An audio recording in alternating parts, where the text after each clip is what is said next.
हल्दी गीत है। हमरो कवन बाबा अति फैशनदार जी, घोड़ा चढ़ी बेसा है हरदिया के गांठे जी, घोड़ा चढ़ी बेसा है हरदिया के गांठे जी। हमरो कवन अम्मा अति फैशनदार जी, रगड़ी रगड़ी पीसे हरदी के गांठे जी, रगड़ी रगड़ी पीसे हरदी के गांठे जी।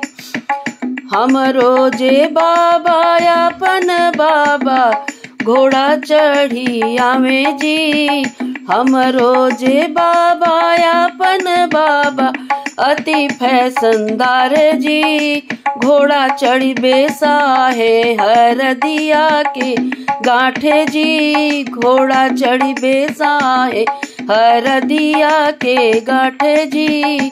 हमारी अपन अम्मा अति फैशनदार जी, रगड़ी रगड़ी पीसे हरदी के गांठे जी। हमरो अपन अम्मा अति फैशनदार जी, रगड़ी रगड़ी पीसे हरदी के गांठे जी। हमरो जे चाचा अति फैशनदार जी, घोड़ा चढ़ी बेसा है हरदिया के गांठे जी। हमरो जे भैया अति फैशनदार जी, घोड़ा चढ़ी बेसा है हरदिया के गांठे जी। हमरो जे चाची अति फैशनदार जी, रगड़ी रगड़ी पीसे हरदी के गांठे जी। हमरो जे भाभी अति फैशनदार जी, रगड़ी रगड़ी पीसे हरदी के गांठे जी। हमरो जे फूफा अति फैशनदार जी, घोड़ा चढ़ी बेसा है हरदिया के गांठे जी।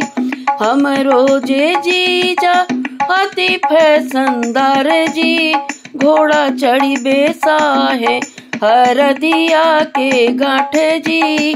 हमरो जो अपन बुआ अति फैशनदार जी, रगड़ी रगड़ी पीसे हरदी के गांठे जी। हमरो जे जी अति फैशनदार जी, रगड़ी रगड़ी पीसे हरदी के गांठे जी।